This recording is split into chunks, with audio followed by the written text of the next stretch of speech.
आपसे इतना प्रेम करते ही हैं तो बड़ी सुंदर बात है। तो फिर तो उन्होंने आपको वो भी बात बताई होगी, कौन सी? जो अपने गले में सदा मुंडों की माला पहने रहते हैं, उसमें आखिर किसके मुंड लगे हैं? माता पार्वती ने कहा नारद ये तो कभी नहीं बताया, प्रेम बहुत करते हैं। गुरुदेव के द्वारा दिया गया नामदान, तवज्जो, प्रोडक्शन किसी को बताना नहीं चाहिए। और जब हम मेडिटेशन पर बैठे, योग पर बैठे, ध्यान पर बैठे, सुन लीजिएगा, जब आप नेत्रों को बंद करके ध्यान पर बैठेंगे तो आपको यहाँ ज्योति स्वरूप का दर्शन होगा। और जब आप भगवत प्रेमी भजन करते समय, सिमरन करते समय कानों को बंद करके बैठेंगे, कानों को बंद करके भी ध्यान किया जाता है, ऐसा नहीं है। एक बात बताइए, हम सुनते किससे हैं? मैं इसका प्रमाण देता हूं, कानों से। कान कहाँ है? पकड़ के बताओ। ये कान थोड़ा ही है, ये कान नहीं है। आप एक बात बताइए, अगर ये चीज नहीं होती तो क्या हमें सुनाई नहीं देता? फिर भी देता, क्योंकि हम सुनते तो छिद्र से हैं। हाँ जी के ना जी? अच्छा ठीक है।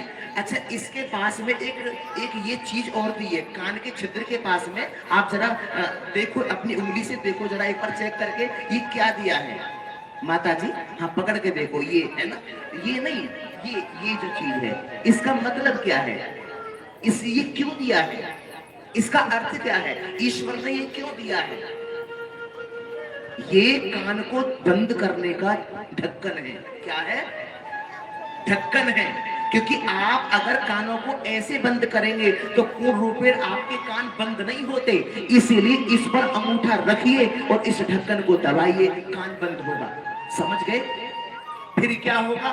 फिर अंदर में आपको आवाजें सुनाई देती है। मैं आपको बताता चलूं, अंदर में आपको झिमुर की आवाज सुनाई देगी, वीणा की आवाज सुनाई देगी, बरसते हुए पानी की आवाज सुनाई देगी। ये आरंभ की आवाजें हैं। फिर आपको धीरे धीरे धीरे धीरे, जैसे आप अपने भजन को बढ़ाते जाएंगे, तो आपको आपके हर सवाल का जवाब अंदर में ही प्राप्त होगा, अंदर में ही प्राप्त होगा। इसे कहते हैं मेडिटेशन, इसे कहते हैं ध्यान। बोलो पढ़ के भी हरि लाल। और जब तक हम योग नहीं करेंगे, ध्यान की परिभाषा क्या है? ध्यान उसे नहीं कहते आत्माओं कि जो आपने बोला था, कल भूल गया था, अभी याद आया, ध्यान आया, वो ध्यान नहीं। ध्यान की परिभाषा है, आज तक जो भी कुछ हमने जाना है उसको भूल जाना ही ध्यान है। ठीक है? कह दो जय श्री कृष्ण, वही ध्यान है। अब देखिए, जैसे कि आज भी मेरे प्रभु की विशेष अनुकंपा से मेरे उस परमात्मा ने, क्योंकि भाग्य उदयन बहुत जन्म समर्जितेन सत्संगम च लभते पुरुषो यदा वै, एक जन्म का नहीं, जब जन्म जन्मांतर के भाग्य उदय होते हैं तब कहीं जाके परीक्षित बनने का, कथा श्रवण करने का अधिकार प्राप्त होता है। आज भी यजमान बनने का हमारे परम आदरणीय श्रीमान श्री अवनीश त्यागी जी और बहन पूज्य नंदिनी त्यागी जी को परीक्षित बनने का अवसर भगवान ने प्रदान किया है। इनके लिए जोरदार तालियां। भगवान ने बड़ी कृपा की है। और मेरी माता बहनों भाइयों सज्जनों, माता पार्वती ने कहा नारद, मेरे जो प्रभु है, पति है, स्वामी, वे मुझसे बहुत प्रेम करते हैं। गुरुदेव के द्वारा दिया गया नामदान बताना नहीं चाहिए, पर उन्होंने मुझे वो भी बताया, उन्होंने मुझे वो भी बताया। गोप्यम गोप्यम गोपनीय व्रतम, उसे गुप्त रखा जाता है, पर ये कभी नहीं बताया नारद, जो अपने गले में मुंडों की माला पहने रहते हैं उसमें आखिर किसके मुंड लगे हैं? नारद जी ने मन में विचार किया, अब चलना चाहिए यहाँ पे, इतना ही बहुत है। नारद जी ने कहा नारायण नारायण नारायण, माता अब हमें आदेश करो, हम प्रस्थान करें। नारद जी ने प्रस्थान किया। गुफा में बैठे देवों के देव आदि महादेव शंकर भगवान, उनसे एक बात और कह गए, प्रभु आश्रम में थोड़ा शीघ्र पधारना, क्योंकि माता ने आपको याद किया है। शंकर भगवान ने सोचा जब आपको पर्दापण हुआ है तो कोई ना कोई सुंदर बात होगी। अब शंकर भगवान आश्रम में आए तो उन्होंने क्या देखा? देवी जी दिखाई नहीं दे रही हैं। अब ढूंढते ढूंढते शंकर भगवान कोप भवन के द्वार पर जैसे पहुंचे तो माता पार्वती ने नए वस्त्रों को उतार के मलिन मतलब पुराने वस्त्र धारण कर लिए और आभूषणों को उतार के कोप भवन में चली गई। शंकर भगवान बोले, देवी देवी आज तुम नाराज हो, उदास हो, आखिर क्यों, क्या बात हो गई है? माता पार्वती बोली, रहने दो जी, तुम तो बहुत बड़े कपटी हो। मैं कपटी कैसे हुआ? मैं तुमसे कितना प्रेम करता हूँ, मैं तुमसे सच्चा प्रेम करता हूँ और तुम मुझे कपटी बताती हो। माता पार्वती ने कहा, स्वामी यदि आप मुझसे सच्चा प्रेम करते होते तो आप मुझसे कभी कोई बात नहीं छिपाते। मैंने क्या छिपाया? कभी आपने ये बताया कि जो अपने गले में मुंडों की माला पहने रहते हो उसमें किसके मुंड लगे हैं? शंकर भगवान ने कहा, ओहो देवी, तुमने कभी अवसर ही नहीं दिया जो मैं तुम्हें बता पाता। और वैसे भी लीला की सिद्धि के लिए जब जब तुम अपनी देह का त्याग करती हो तब तब इस माला में हम तुम्हारे मुंडों को पिरो लेते हैं। देवी, इस माला में सब तुम्हारे ही मुंड लगे हैं, मुंड लगे। लेकिन यहां भी सवाल खड़ा हो जाता है। माता पार्वती कहती है कि स्वामी एक बात बताइए कि मुझे बार बार शरीर छोड़ना पड़ता है।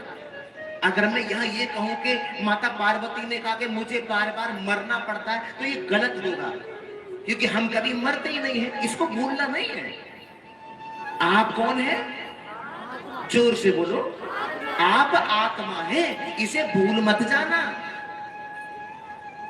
इसीलिए माता पार्वती ने कहा कि मुझे बार बार इस देह का त्याग करना पड़ता है। नाथ, आपने ऐसी कौन सी औषधि का, दवा का पान किया है जो आप कभी अपनी देह का त्याग नहीं करते, नहीं करते? शंकर भगवान ने कहा, देवी मैंने अमर कथा का पान किया है। किसका जी? जोर से बोलो। अमर कथा का। अमर कथा कहते किसको है? श्रीमद् भागवत कथा को ही अमर कथा कहते हैं। माता पार्वती ने हाथ जोड़ लिए, कर कमलों को जैसे जोड़ा और कहा, नाथ आप मुझे भी अमर कथा पान कराने की अनुकंपा करिए। शंकर भगवान ने कहा, ठीक है ठीक है ठीक है, कराऊंगा देवी, लेकिन मेरे कुछ नियम है। क्या? कि जब मैं कथा श्रवण कराता हूं तो नेत्रों को बंद करके कराता हूं।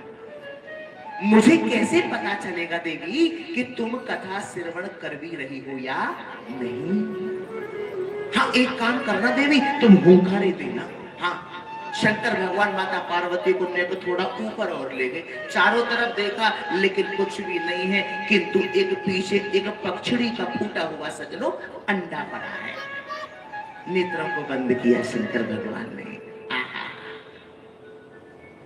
बड़ी सुंदर अमर कथा का व्याख्यान आरंभ किया। प्रथम दिवस की कथा के प्रभाव से सजनों वो फूटा हुआ अंडा साबुत हो गया और उसमें जीव का प्रादुर्भाव हो गया। दूसरे दिन की जो कथा, बर्फीली हवाएं चल रही थी, अंडा फूट गया और उसमें से सुंदर सा पक्षी निकला। तीसरे दिन की कथा को बड़े प्रेम से श्रवण कर रहा है।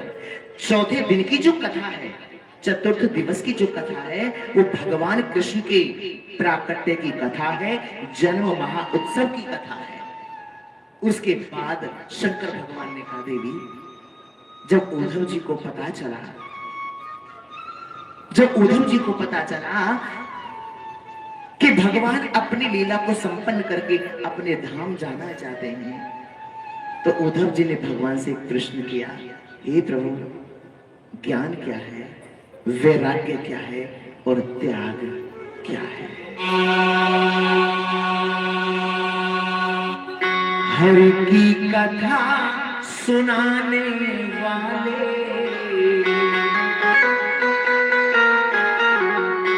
और कृष्ण कथा सुनाने वाले, तुमको लाखों प्रणाम, तुमको लाखों प्रणाम, तुमको लाखों प्रणाम, तुमको लाखों प्रणाम। आज देवों के देव आदि महादेव शंकर भगवान अमर कथा पान करा रहे हैं। और जब भगवत प्रेमियों ये कथा चल रही थी ना, उस समय माता पार्वती को निद्रा ने घेर लिया। किसने घेर लिया? निद्रा ने।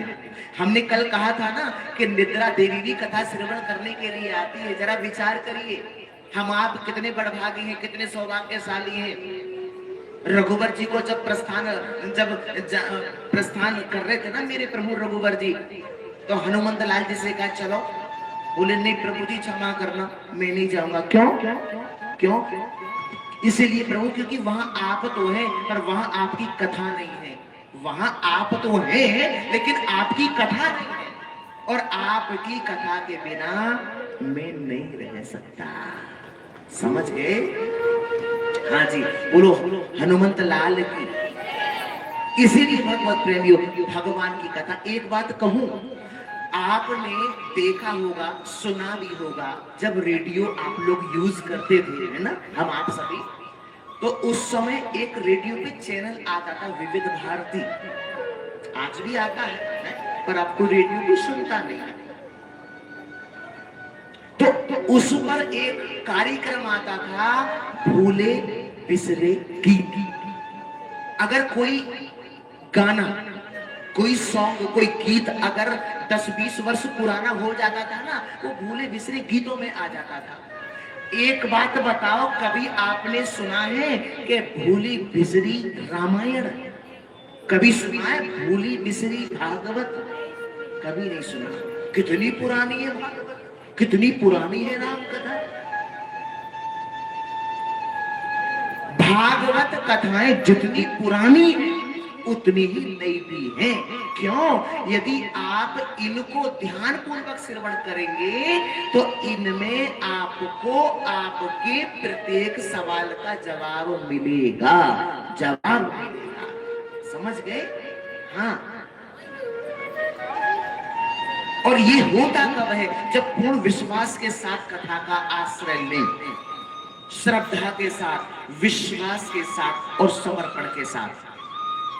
मैं क्या बताऊं आपको भगवत प्रेमियों, देखो हमारे आपके हाथ में कुछ नहीं है। पहले तो ये पॉइंट नोट कर लो।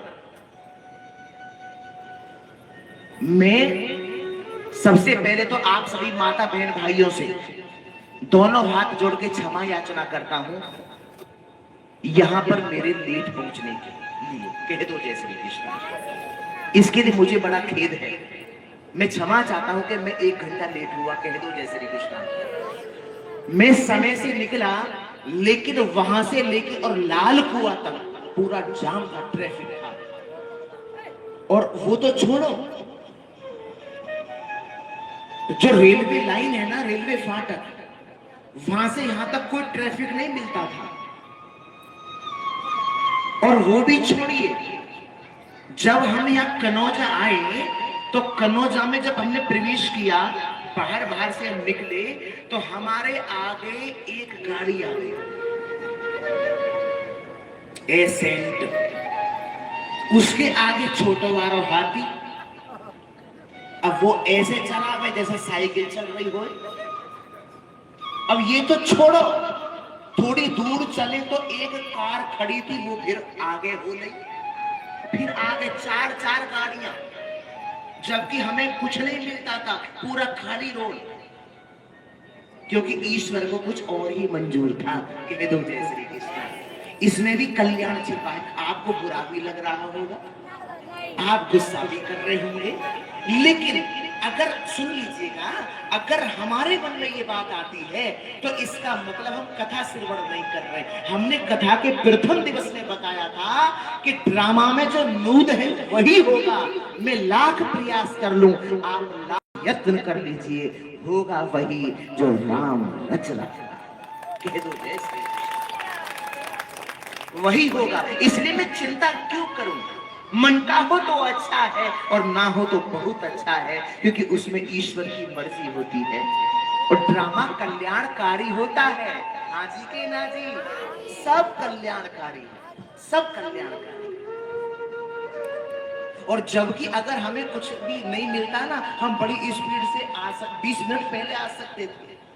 यहाँ से जो वन वे है आपका ये खाली मिलता था, लेकिन आज 4-4 गाड़ियां, एक आगे खड़ी वो भी आगे हो गई। कैसे निकले वो जल्दी, फिर कैसे पहुंचे वो कतार में, कह दो जय श्री कृष्ण जी। तो ब्रज में रहना है तो क्या कहना है, इसीलिए ड्रामा कल्याणकारी होता है, कहीं ना कहीं कोई लाभ छिपा होता है। और कल हम यहाँ 5 बजे आ गए, कोई झांको भी ना, हमने तो काल से शिकायत करी है कि नहीं, क्योंकि ड्रामा में लिखा ही था, ड्रामा में लिखा था।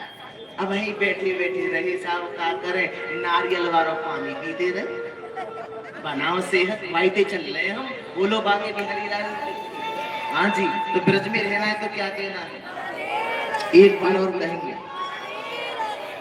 हमारे जो सुबोध जी यहाँ बैठे ना, श्रीमान सुबोध त्यागी जी, जो पूछो बोले गुरुजी एक दिन बात नहीं बनेगी, दो दो पियो करो। जब इन्होंने कथा कराई ना, हाँ, और अभी भी कथा हुई है ना, अभी 4 दिन पहले विश्राम, हद है गई। मैंने कह रहे सुबोध जी इतना खर्चा मत करो, देखियो बड़ो महंगो आ गए नारियल आजकल, 70 रुपया को है गए। हाँ जी के ना जी, हाँ, तो लेकिन कितना बड़ा त्याग है साहब। और ऐसे ही आप लोग हैं, है ना, ऐसे आप लोग एक बार अपने अपने लिए जो तालियां बजाओ। बहुत सुंदर, बड़ा सुंदर भाव आप सभी आत्मा का। इसके बाद भगवत प्रेम हुए, समय व्यतीत हुआ, माता पार्वती को निद्रा में घेर लिया।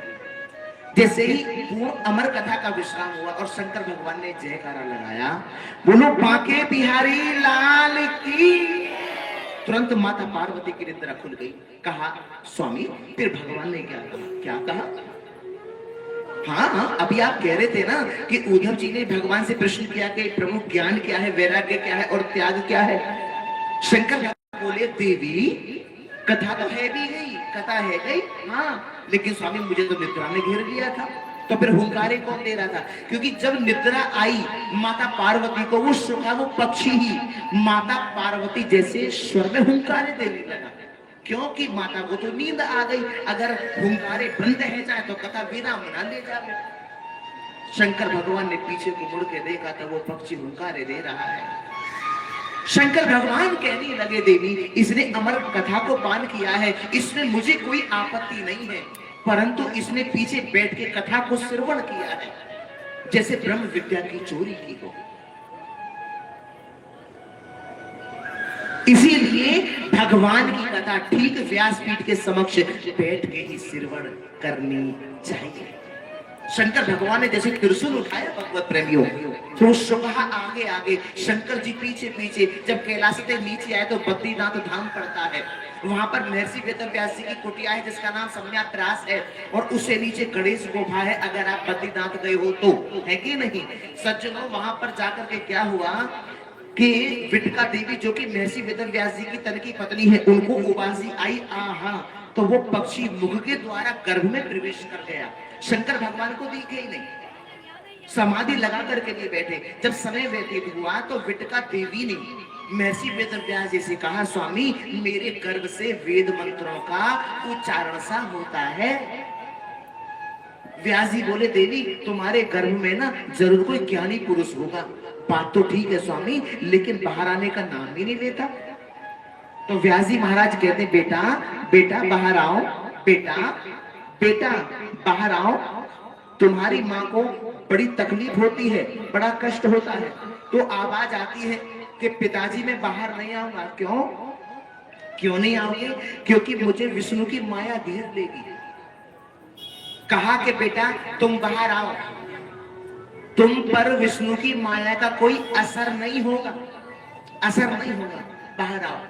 तो उन्होंने कहा पिताजी अगर स्वयं विष्णु भगवान आके कह दें तभी मैं आ सकता हूं, अन्यथा नहीं। परिणाम यह हुआ कि मेरे प्रभु को आना ही पड़ा और सुखदेव जी का प्राकट्य हो गया। बोलो सुखदेव भगवान की, बोलो सुखदेव भगवान की। और धन्य भाग्य हमारे आज सुखदेव पधारे।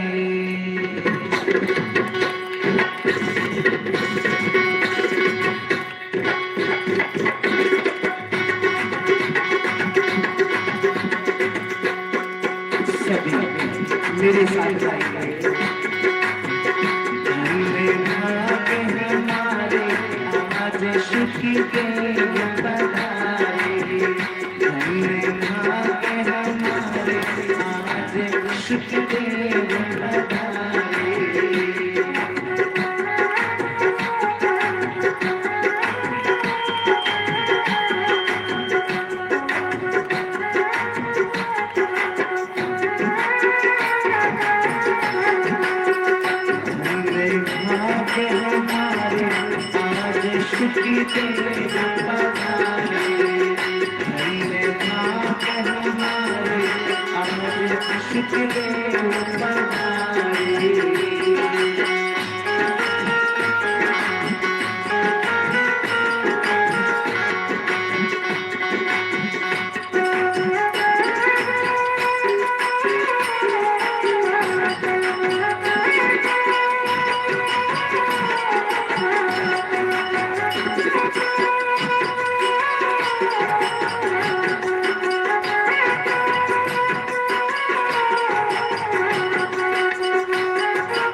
सुंदर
व्यास नंदन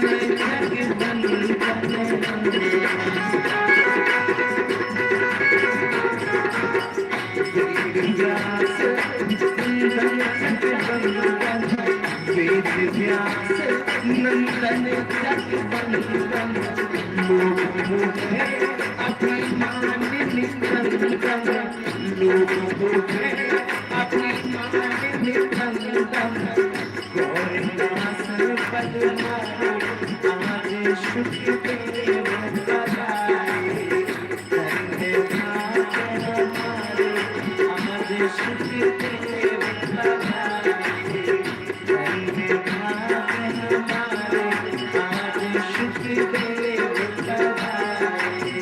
दोनों हाथ ऊपर करेंगे सभी दोनों हाथ ऊपर करेंगे और सभी मेरे साथ बोलेंगे धन्य भाग हमारे आज सुखदेव पधारे धन्य भाग हमारे आज सुखदेव पधारे धन्य भाग हमारे आज सुखदेव पधारे।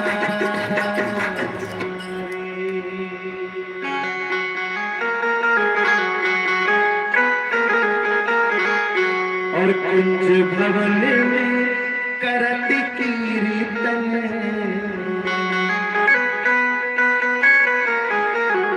कुंज भवन में करत कीर्तन कृष्ण ही कृष्ण उच्चारे आज सुखदेव पधारे।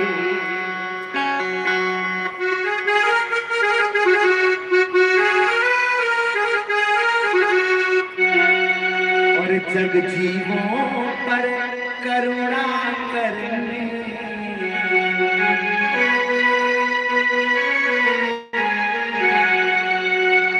कृष्ण कथा प्रीति सौ भरने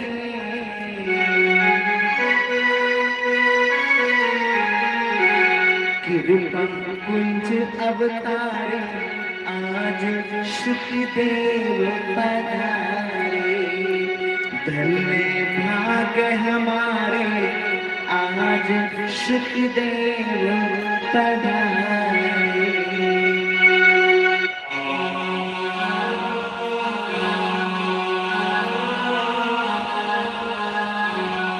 तो भक्त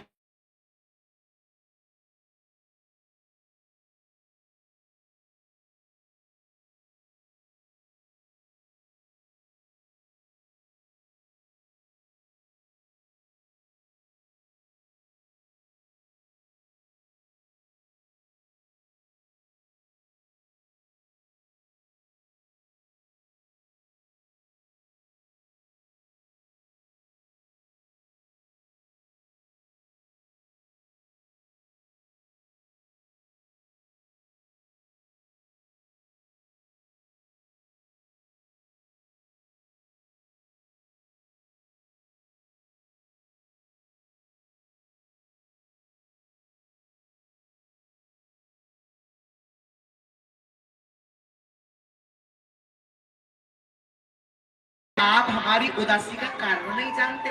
बोले मैं जानता हूं। क्या आपने जो भी कुछ लिखा है उससे आपको आत्म संतुष्टि नहीं है। अब आप यदि मेरी बात माने तो आप कोई ऐसा ग्रंथ लिखो जिसमें भगवान और भगवान के भक्तों का चरित्र हो। व्यास जी बोले कि नारद मेरी तो वृद्ध अवस्था आ गई है, मेरा तो बुढ़ापा आ गया है और कुछ लिखना मेरे बस की बात तो है नहीं। तो नारद जी कहते हैं कि व्यास जी यदि आप किसी संत का आश्रय ले लोगे तो कोई कार्य मुश्किल नहीं है। सुना आपने? क्यों मेरी माता बहनों भाइयों? नारद जी ने कहा यदि आप किसी संत का आश्रय ले लोगे तो कोई कार्य मुश्किल नहीं है, कोई कार्य मुश्किल नहीं। और मैं आपको अपने पूर्व जन्म की कथा श्रवण कराता हूं, कराई। और अंत में कहा कि मेरे पिता ब्रह्मा ने मुझे 4 मंत्रों की भागवत दी है जिसको चतुश्लोकी भागवत कहते हैं। वही कथा मैं आपको प्रदान करता हूं, आप समाधि लगा के विस्तार से उसकी रचना करिए। भगवत प्रेमियों कथा को नारद जी ने व्यास जी महाराज के कान में उतारा, उन्होंने समाधि लगाई और समाधि लगा करके उन्होंने उन्हीं 4 मंत्रों से 18,000 श्लोक बनाए।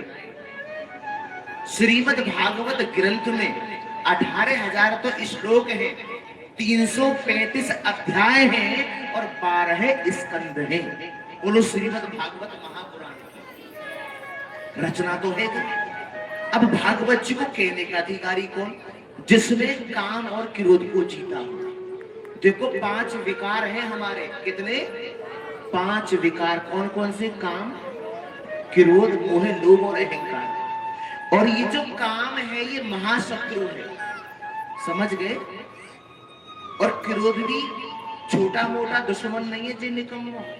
क्रोध भी, इस पॉइंट को अंडरलाइन कर लो, क्रोध अनेकों बीमारियों की जड़ है। क्रोध, बोलो, क्रोध अनेकों बीमारियों की जड़ है।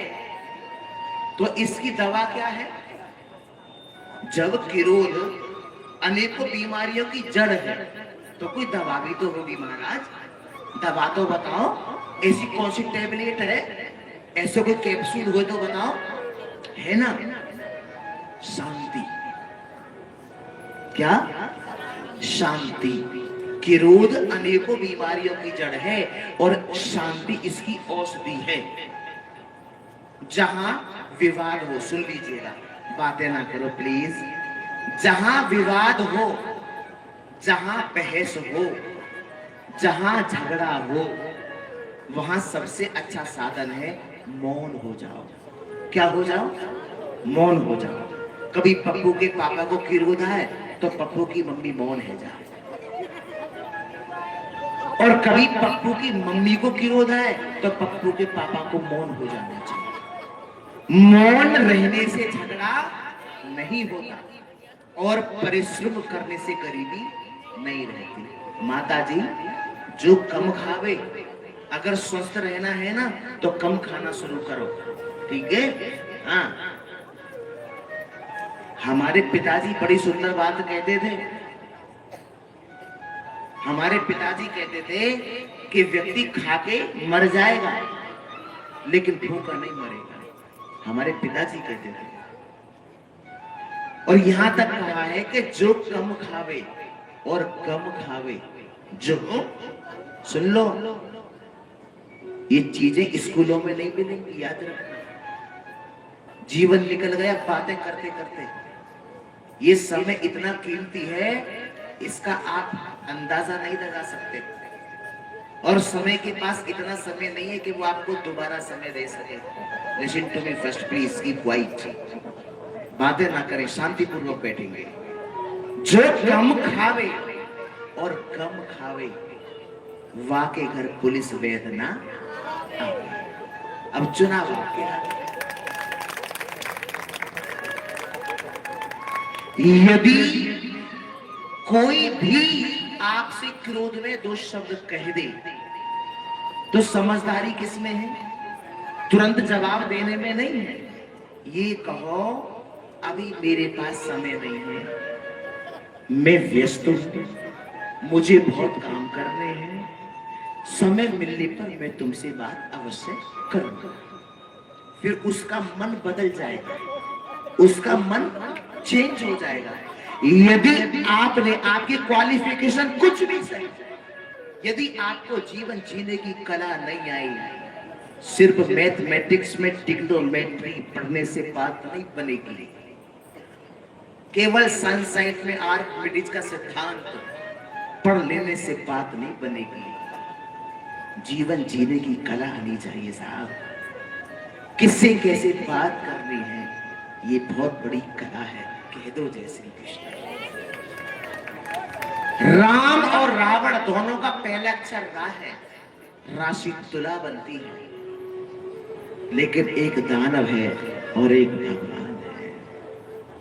मैं एक बात कहूं, एक अंग्रेजी में कहावत है, आप ये मत कहना मैं हिंदी उसका अनुवाद भी करूंगा, आप ये मत सोचना कि महाराज जी तो बड़ी अंग्रेजी छांट रहे हैं। एक अंग्रेजी में कहावत है, because behaviour is the introduction of a person. व्यवहार ही व्यक्ति का परिचय है, नाम नहीं। समझ गए? व्यवहार ही व्यक्ति का परिचय है। मेरे नाम से अनेकों लोग आपको मिल जाएंगे, लेकिन सबका व्यवहार अलग अलग मिलेगा। राम जी का व्यवहार कैसा और रावण का व्यवहार कैसा? तो कीमत नाम की नहीं है, कीमत राशि की नहीं है, कीमत पहले नाम के अक्षर की नहीं है, कीमत उसके व्यवहार की है। बोलो बांके बिहारी। समझ गए? तो इस पॉइंट को अंडरलाइन कर लीजिएगा, ठीक है? संत ओशो जी ने कहा, मैं नहीं कह रहा हूं, मैं तो अज्ञानी व्यक्ति हूं, अनपढ़। ये संत ओशो जी ने कहा, जहां बहस हो, जहां विवाद हो, वहां सबसे अच्छा साधन है मौन हो जाओ। बस मौन हो जाओ। कर सकते हो इस काम को? कर सकते हैं, है ना? इसको करके देखिए। अरे साहब, तुरंत प्रतिक्रिया कोई भी दे सकता है, लेकिन सामने वाला विरोध करे और हम मौन हो जाएं, ये सबसे बड़ा धैर्य है, सबसे बड़ी पेशेंस, सहनशीलता। एक व्यक्ति ने अपने यहाँ पर गुदवा रखा था, पेशेंस।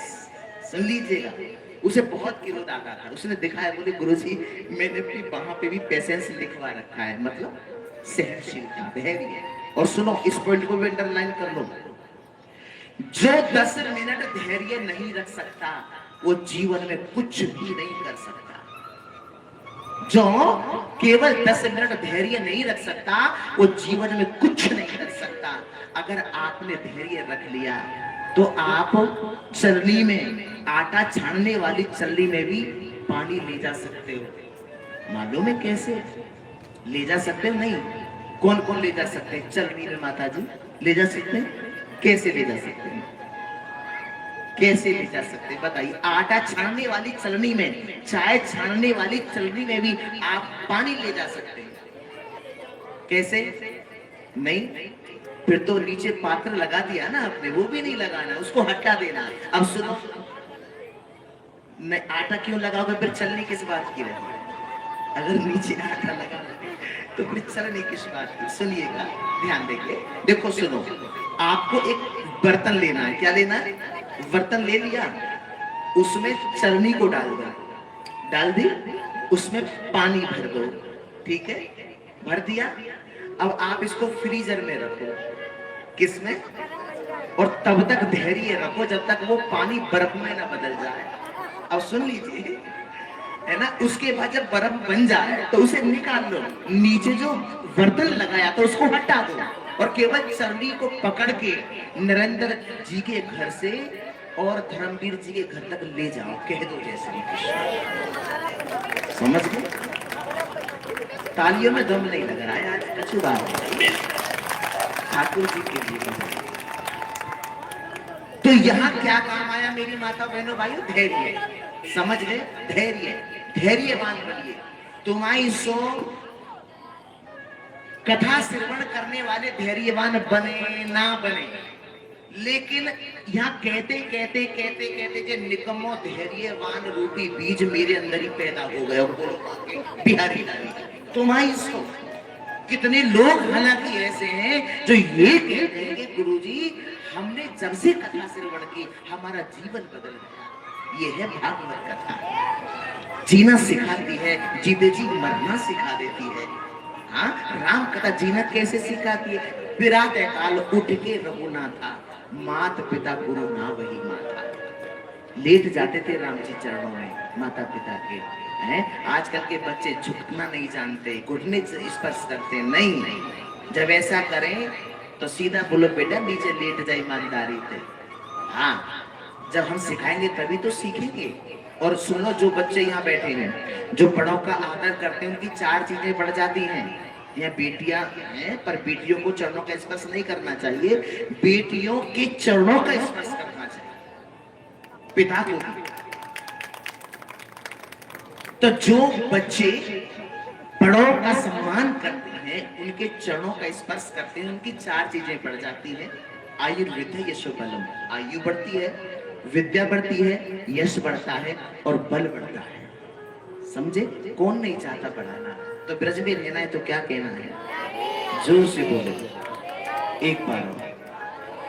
तो भगवत प्रेम ये भागवत जी की रचना हो गई, लेकिन भागवत जी को कहने का अधिकारी कौन? जिसने काम और क्रोध को जीता है। मैं तो भली भांति जानता हूँ, व्यास जी विचार करते हैं कि मेरे पुत्र सुखदेव जी ने काम और क्रोध को जीता है, लेकिन अगर मैं अपने मुख से इस बात को कहूं तो प्रजा कहेगी कि देखो देखो अपने पुत्र की स्वयं पढ़ाई करते, प्रशंसा करते हैं। यदि राजा जनक इस बात को कह दे तो ज्यादा बेहतर है। सज्जनों, व्यास जी ने सुखदेव जी को राजा जनक के यहाँ भेजा और पहले ही समाचार पहुंचवा दिया था कि मेरे पुत्र सुखदेव आ रहे हैं, उनकी परीक्षा ले लेना कि उन्होंने काम और क्रोध को जीता है या नहीं। तो सज्जनों, जैसे सुखदेव जी जब राजा जनक के द्वार पर पहुंचे और कहा द्वारपालों से कि राजा जनक से जाके कह दो व्यास नंदन उनसे वेदांत पढ़ना चाहते हैं। तो उन्होंने कहा कि महाराज अभी कुछ दिन समय नहीं है, महाराज जी के पास समय नहीं, द्वार पे खड़े रहो। तो कई दिन हो गए द्वार पे खड़े खड़े।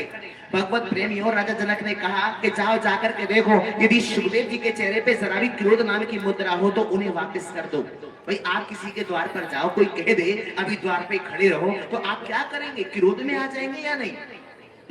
आप आवेश में आ जाएंगे, जो कि नहीं आना। देखो यहाँ पे उनको क्रोध नहीं आया और राजा जनक ने उनको अंदर लिया, उनको प्रणाम किया, क्रोध को जीता, क्रोध के पेपर में पास हो गए। अगला पेपर और होना है काम का।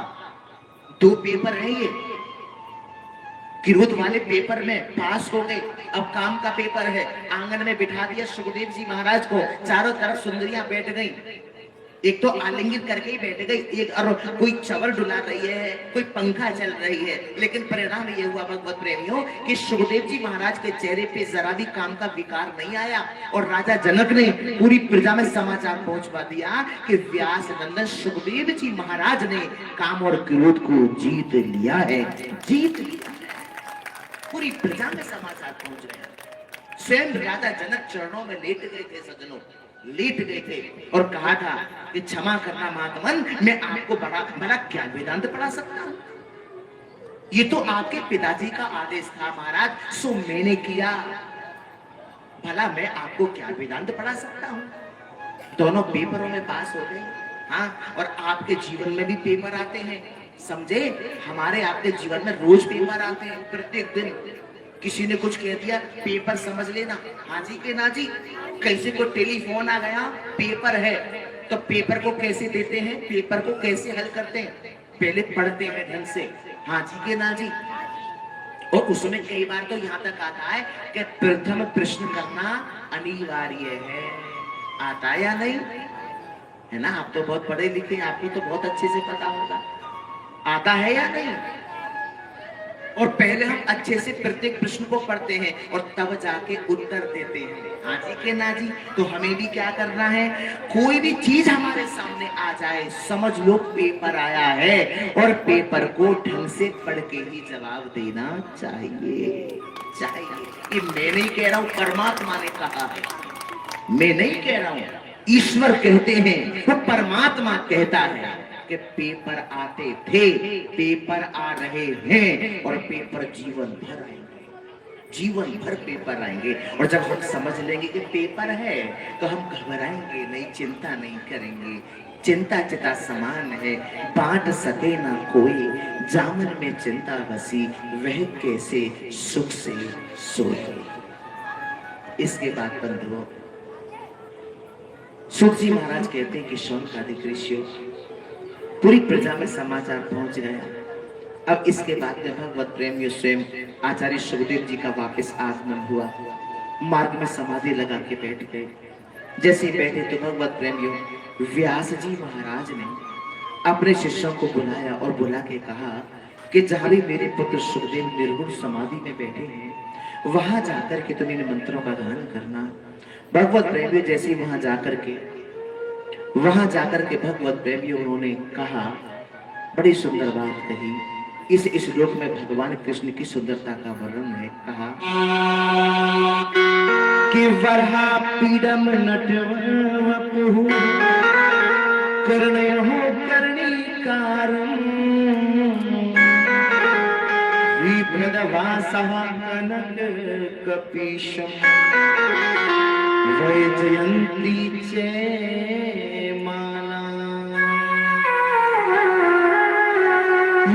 ही श्लोक गाया और जैसे चुप भये तो उनकी समाधि खुल गई। अब आप बोले कि आगे बोलो ना। शिष्यों ने कहा कि महाराज हमें आगे नहीं आता, यदि आप आगे जानना चाहते हो तो अपने पिताश्री के पास चलिए। बोले कि अरे होंगे सुंदर, फिर समाधि में बैठ गए। तो भगवत प्रेमियों, शिष्यों ने जाके व्यास जी महाराज को सारा वृतांत सुनाया। उन्होंने कहा कि अब के जाओ बेटा और जाकर के अब के इस मंत्र का गान करना।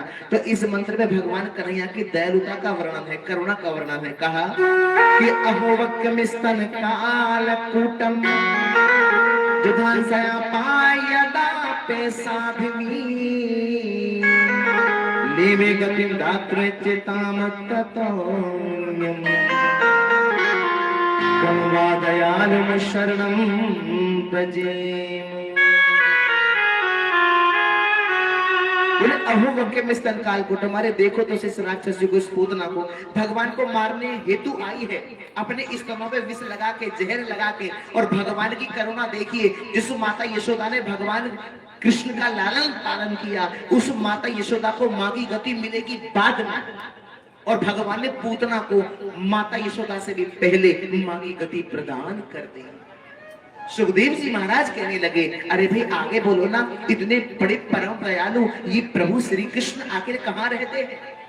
शिष्यों ने कहा महाराज इनके बारे में जानने की इच्छा है तो अपने पिताजी के पास चलो। सुखदेव जी की समाधि खुली, खड़े भाई सुखदेव जी आगे आगे, शिष्य पीछे पीछे। सुखदेव जी जब अपने पिताजी के पास आए तो उनको दंडवत प्रणाम किया और कहा पिताजी ये श्री कृष्ण इतने बड़े दयालु हैं, आखिर इनका निवास स्थान कहाँ है, आखिर ये रहते कहाँ हैं? तो महर्षि वेद व्यास जी ने श्रीमद् भागवत ग्रंथ को खोल के रख दिया और कहा सुखदेव श्री कृष्ण भगवान इन भागवत जी में रहते हैं, भागवत जी में रहते हैं। बताइए, भागवत जी में मेरे प्रभु रहते हैं। जिस समय भगवान का जब प्रस्थान होता है, आप कथा में श्रवण करेंगे सप्तम दिवस की कथा में, तो उद्धव जी भगवान से प्रश्न करते हैं प्रभु आपसे मिलने का साधन क्या है? तो भगवान कहते हैं उद्धव एक चीज को पाने के लिए दूसरी को छोड़ना होगा। भागवत कथा श्रवण करना ही मुझे श्रवण करना है, और भागवत ग्रंथ का दर्शन करना ही मेरा दर्शन करना है। बोलो श्रीमद् भागवत महापुराण।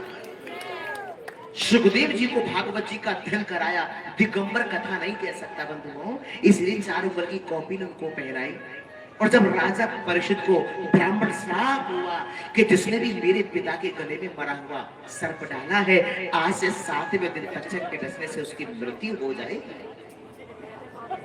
यही श्रीमद् भागवत कथा आचार्य सुखदेव जी ने राजा परीक्षित को श्रवण कराई और उनको 7 दिनों में मोक्ष प्रदान कर दिया। बंधुओं, शौनकादिक ऋषि बोले कि राजा परीक्षित कौन है, किसके पुत्र हैं?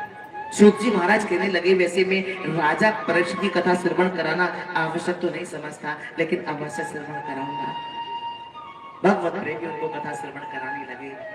बोले कि कौरव और पांडवों में जब युद्ध चल रहा था तो सारे कौरव मारे गए थे, उनमें एक बचा था दुर्योधन, और भीमसेन ने अपनी गदा के प्रहार से दुर्योधन की जंघा को तोड़ दिया था, और दुर्योधन एक एक पल अपनी मृत्यु का गिन रहा है। बंधुओं, अश्वत्थामा आया, उन्होंने कहा तुम्हारे साथ में ये दुष्कर्म किसने किया है? दुर्योधन ने कहा कि मित्र अगर 5 पांडव मारे गए तो मैं समझूंगा मुझे सब कुछ मिल गया। एक बात बताइए, बातें न करो, ये जो पांडव हैं ये दुर्योधन के क्या लगते हैं? कौरवों के क्या लगते? भाई ही लगते, काका के बेटे हैं, हाजी के राजी भाई लगते। तो यानी कि अपनों का सर्वनाश कराने के लिए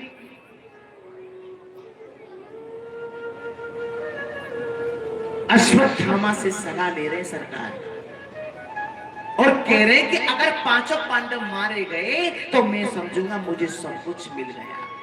ये विचार किसके हैं? किसके हैं? जिनको ज्ञान का अभाव हो, जो अपनों को गिराने के लिए दूसरों से सलाह लेता है, एक दिन उसी का सर्वनाश हो जाता है। कर भला तो हो भला, कर बुरा तो हो बुरा। एक बात बताइए, इतने सारे कौरव और 5 पांडवों का बाल बांका भी नहीं कर पाए? कारण, रीजन, वजह एक ही था। कौरवों ने कभी भगवान का संग नहीं किया था और पांडवों ने कभी भगवान को छोड़ा नहीं था। यदि आप अपने जीवन को सुख में बनाना चाहते हो तो हर कदम उठाओ, लेकिन भगवान को आगे करके। गमों के सागर में डूब मत जाना, गमों के सागर में डूब मत जाना। अगर मंजिल ना मिले तो टूट मत जाना। अगर जीवन में कभी कोई कमी महसूस भी हो तो ये कन्हैया हर पल तुम्हारे साथ है, ये कभी भूल मत जाना। भूल सज्जनों, अनेकों चमत्कार हमारे जीवन में होते हैं, हुए हैं। मैं क्या कहूं, 14 वर्ष हो गए एक बहन के कोई संतान नहीं। सासू मां ने कहा कि मैं तो अपने बेटे का दूसरा विवाह करूंगी। नाम था उस बहन का डॉक्टर वंदना त्रिपाठी, कानपुर की रहने वाली। कथा हो रही थी, उन्होंने ये सारा वृत्तांत सुनाया। हमने कहा चिंता ना करो, अगले वर्ष तुम्हारे घर में एक संतान पैदा होगी, लेकिन संतान पैदा होते ही तुम्हें श्रीमद् भागवत कथा करानी है।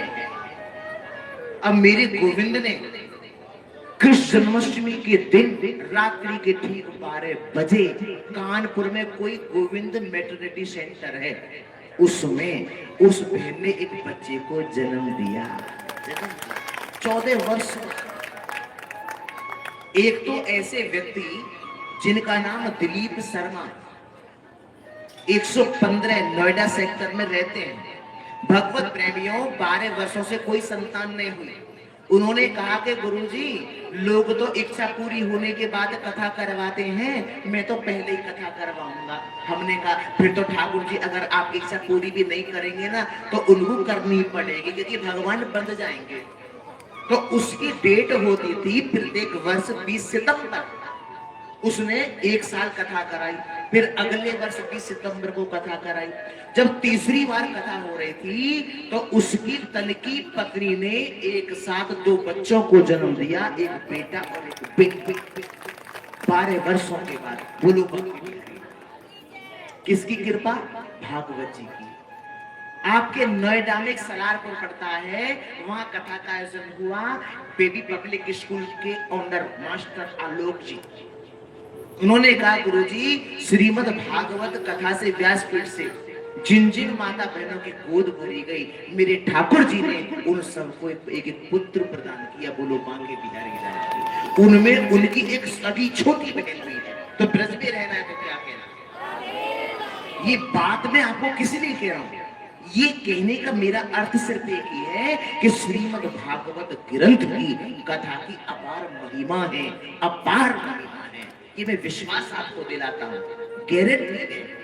कोई डॉक्टर भी गारंटी नहीं देगा।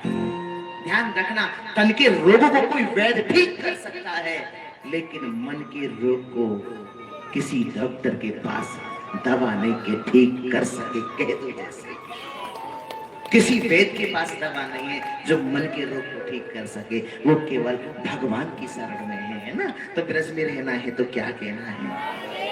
भगवान प्रेमियों, जब इतनी बात कही, इसके बाद आज जब सोचा कि समझो 5 पांडव मारे गए, अश्वत्थामा ने भी कह दिया दुर्योधन से चिंता मत करो, समझो 5 पांडव मारे गए। लेकिन भगवत प्रेमी जिनका रखवाला भगवान है, जिसका रक्षक स्वयं श्री कृष्ण है, उसे भला कौन मार सकता है। संतों ने कहा भी तो है ना कि चाकोरा के साया और मार सके ना को, और बाल ना बांका करे सके, जो जग मेरी हो।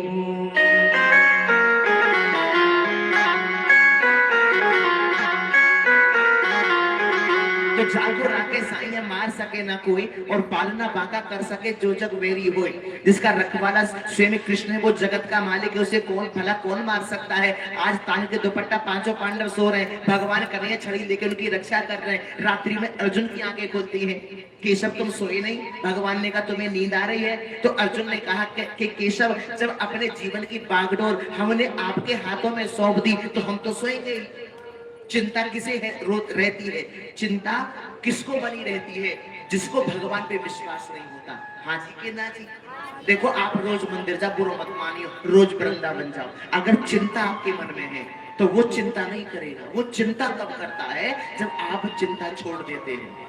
समझ गए? तो आज से चिंता छोड़ दो, चिंता मत करो। अच्छा एक बात बताइए, आपके चिंता करने से आज तक आपकी मनोकामना पूरी हुई हो तो हमें बताओ, हम भी करना शुरू कर दें। क्योंकि अगर हम चिंता करते हैं तो वो चिंता छोड़ देता है, और जब चिंता हम छोड़ देते हैं तो हमारी चिंता वो करता है, वो करता है। विश्वास रखिए, कि भरोसा रखिए। खंबे से नरसिंह भगवान का अवतार हुआ, वजह क्या थी? कारण क्या था? आज किसी खंबे को तोड़ के देख ले, भगवान निकलेंगे? बिल्कुल भी ना निकले, ना निकले। हाथे वहां तक कोई सो भी तोड़ के देख लो। वजह क्या थी? विश्वास। क्या? विश्वास। मैं पूछूं भगवान कहाँ रहते हैं? आप दिल पे हाथ रख देंगे, यहाँ रहते हैं। अब कह दे कि एक्सरे करा ले, अगर यहाँ होंगे तो एक्सरे में तो आ ही जाएंगे। आएंगे कब? जब विश्वास होगा। अगर विश्वास नहीं है तो ईश्वर नहीं आएंगे, क्योंकि विश्वास में ही मेरे प्रभु का वास है, वास है। तो भगवत प्रेमियों, क्या बताएं सरकार। आहा, मेरी माता बहनों भाइयों भगवत प्रेमियों हरि भक्तों, अश्वत्थामा आगे बढ़े। भगवान कन्हैया ने कहा तुम इस स्थान पर नहीं सोना चाहिए, तो मेरे प्रभु श्री कृष्ण पांचों पांडवों को दूसरे स्थान पर ले गए। वहां पर द्रौपदी के पांचों पुत्र सोते रहे। अश्वत्थामा ने आके पांचों पांडव समझ के द्रौपदी के पांचों पुत्रों को मार दिया, और दुर्योधन के पास जाके कहा कि पांचों पांडव मारे गए। प्रमाण मांगा तो सर को दिखाया, प्रकाश में दुर्योधन सिरों को देखा तो कहा तुमने मित्र पांचों पांडव नहीं मारे, तुमने तो द्रौपदी के पांचों पुत्रों को मार दिया। अब आप जरा विचार करिए, क्योंकि एक अपराध दूसरे अपराध को जन्म दे देता है। देखो सुनो, माना उदाहरण के लिए, फॉर एग्जाम्पल, किसी ने आपसे कहा, माना अनीता ने आपसे कहा कि सुनो, तुम्हारे बारे में अंजू की मम्मी ऐसे ऐसे कह रही थी, तो हम क्या करते? तुरंत आग बबूला हो जाते, वाह वाह, अंजू की मम्मी की इतनी हिम्मत है गई। लेकिन जबकि अंजू की मम्मी ने ऐसे नहीं बोला था जैसे आपको परोसा गया। यहां सुन लीजिए, शब्द तो वही थे लेकिन कहने का ढंग और था। अब सुन लीजिएगा, एक वाक्य है, रोको मत जाने दो। सुन लीजिए, यदि आपने रोको के आगे कॉमा लगा दिया तो क्या हुआ? इसका मतलब जी, अगर रोको के आगे कॉमा लगा दिया, बच्चों बेटा आप तो बड़े पढ़े लिखे हैं, बेटा रोको मत जाने दो, ठीक है? अगर रोको के आगे कॉमा लगा दिया तो इसका मतलब क्या हुआ? रोको मत जाने दो। समझ गए? अगर रोको के आगे कॉमा लगाया तो रोको मत जाने दो। अगर मत के आगे कॉमा लगा दिया तो क्या हुआ? रोको मत जाने दो। समझ गए? शब्द वही है, शब्द तो बदले नहीं गए ना, सिर्फ बदला क्या गया कि उस पॉइंट को उठा के थोड़ा सा आगे सरका दिया। हाजी के ना जी? तो शब्द वही है। कहने का मेरा अर्थ सिर्फ इतना है कि किसी की बातों में मत आना, अपनी बुद्धि और विवेक का प्रयोग करके ही आगे कदम रखना। कह दो जय श्री कृष्ण। नहीं तो गलत फहमी में आजकल रिश्ते अक्सर बिगड़ जाया करते हैं। तो ब्रज में रहना है तो क्या कहना है, जोर से कहो एक बार और। ध्रुव जी को पता चला, खूब रोई है, विलाप किया है। अर्जुन ने कहा देवी रो मत, इन बच्चों के हत्यारे अश्वत्थामा को मैं आकाश पाताल में कहीं भी जीवित नहीं छोड़ूंगा, तुम चिंता न करो। भगवत में अश्वत्थामा को पता लग गया कि अर्जुन हमें मार देंगे, तो ब्रह्मास्त्र चला दिया। अर्जुन भगवान कन्हैया की शरण में गए, मैं क्या करूं केशव, मेरा मार्गदर्शन करो। भगवान ने कहा कि अर्जुन, विष की औषधि विष होती है, कांटे को कांटे से निकालते, इसलिए इस ब्रह्मास्त्र को शांत करने का तरीका दूसरा ब्रह्मास्त्र है। तो भगवत प्रेमियों, ब्रह्मास्त्र चलाया गया, दोनों ब्रह्मास्त्र आपस में टकरा के शांत होकर जमीन पे गिर पड़े। अर्जुन ने अश्वत्थामा को सभा में खींच लिया और कहा बताओ देवी से कैसे मारूं, संविधान के अनुसार इसको 5 बार मारना चाहिए। क्यों? क्योंकि इसने हमारे 5-5 अबोध बच्चों को मारा है, पर मरेगा तो एक ही बार। लेकिन द्रौपदी कहती है छोड़ तो इसे, क्या मिलेगा मारकर। जैसे आज मैं अपने 5-5 अबोध बच्चों के लिए रोती हूँ, रुदन करती हूँ, विलाप करती हूँ, तो क्या इनकी माँ रुदन नहीं करेगी? छोड़ तो इसे। देखा, द्रौपदी दया की स्वरूपा है, भगवान सखी कहते हैं द्रौपदी को। अब भगवत प्रेमी भगवान से पूछा मैं क्या करूं। भगवान ने कहा सुनो अर्जुन, ब्राह्मण चाहे कैसा भी, उसे मारना नहीं चाहिए, और ब्राह्मण यदि बच्चों का हत्यारा है तो उसे छोड़ना पाप होगा, इसलिए मारो भी मत, छोड़ो भी मत, मारो भी और छोड़ो भी। भीमसेन ने कहा वाह, ये क्या न्याय किया। परिणाम ये हुआ कि अर्जुन ने अश्वत्थामा के आधे सर के बाल काट दिए, आधी दाढ़ी मोड़ दी, आधी मूछ मोड़ दी, और मस्तक से मणि निकाल के धक्के देके बाहर निकाल दिया। भगवत प्रेमी, शुक्रगुजार होना चाहिए था अश्वत्थामा को अर्जुन का। क्यों? मैंने काम तो मारने जैसा किया, मरने जैसा किया, पर मुझे मारा नहीं गया, केवल दंडित किया गया है। लेकिन ईर्ष्या रूपी दुर्गुण पैदा हो गया। महल में बैठे बैठे सोचता अश्वत्थामा के पांडवों के वंश को निर्वंश करके मानूंगा। मैंने अभिमन्यु की मृत्यु के समय सुना था कि अभिमन्यु की तन की पत्नी उत्तरा गर्भ से है, और आज उससे पूरे 9 महीने हो रहे हैं। उत्तरा के गर्भस्थ शिशु का नाश करके मानूंगा। तो भगवत प्रेमी उत्तरा के गर्भस्थ शिशु का नाश करने के लिए ब्रह्मास्त्र चला दिया। भगवत प्रेमियों, आज जैसे ब्रह्मास्त्र चलाया, भगवान कृष्ण खड़े हैं, एक पैर रथ पर है, एक नीचे है, माता कुंती खड़ी है, 5 पांडव भी खड़े हैं। तो भगवत प्रेमियों दौड़ी दौड़ी उत्तरा भगवान कन्हैया के शरण में गई और कहा कि पाही पाही महायोगिनी देव देवी जगत पते नान्यम तद्भयम पश्ये यत्र मृत्युः परस्परम। हे कन्हैया, मेरे प्राण क्यों ना चले जाएं, लेकिन मेरे गर्भस्थ शिशु को कुछ नहीं होना चाहिए, इसकी प्राण रक्षा करो केशव, प्राण रक्षा करो। भगवान कन्हैया ने कहा चिंता ना करो, चिंता ना करो उत्तरा, थोड़ी देर के लिए तुम अपने मन में मात्र भाव लाओ। उत्तरा मात्र भाव लाई, मेरे कन्हैया सूक्ष्म रूप से अंदर प्रवेश कर गए और पूछा कि उत्तरा तुम कैसा महसूस कर रही हो। उन्होंने कहा केशव, मैं स्वस्थ महसूस कर रही हूँ। जीवन में संकट आवे, दुनिया वालों के शरण में मत जाना, भगवान की शरण में जाना। भगवत प्रेमी उत्तरा चाहती तो माता कुंती की शरण में भी जा सकती थी, 5 पांडव भी खड़े थे, उनके शरण में भी जा सकती थी, लेकिन नहीं, भगवान की शरण में गई। दुनिया वालों से उम्मीद करना बिल्कुल व्यर्थ है सज्जनों। दुनिया वालों से उम्मीद करोगे और उम्मीद जब टूटती है तो बड़ा दुख होता है, बड़ा कष्ट होता है। जो लोग कहते हैं ना चिंता ना करना, रात को 12 बजे भी फोन करोगे ना तो तुरंत उपस्थित होऊंगा, हाजिर होऊंगा, आऊंगा, ऐसे ही लोगों के टेलीफोन रात्रि में स्विच ऑफ पाए जाते हैं। कह दो जय श्री कृष्ण, ध्यान रखना। हाँ, उम्मीद मत करना किसी से, उम्मीद टूटेगी तो पक्का दुख होगा। और उम्मीद भगवान से करोगे तो भगवान कोई ना कोई रूप लेके आपकी मदद अवश्य करेंगे। हाँ जी, कह दो जय श्री कृष्ण। उत्तरा भगवत प्रेमी बात जब कहती है, जब भी जीवन में कष्ट आवे एक ही बात कह दो, पकड़ लो हाथ बनवारी, नहीं तो डूब जाए।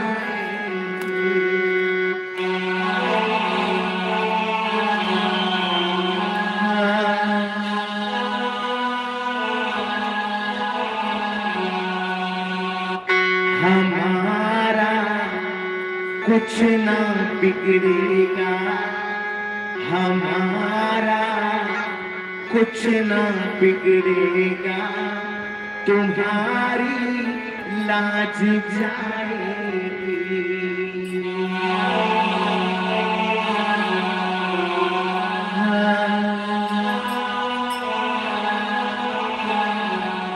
और ये और कह देना क्या, फंसी है भंवर में नैया, प्रभु अब डूब जाएगी। फंसी है भंवर में नैया, प्रभु अब डूब जाएगी। कि भैया आप बन जाओ, कि भैया आप बन जाओ, तो बेड़ा पार हो जाए।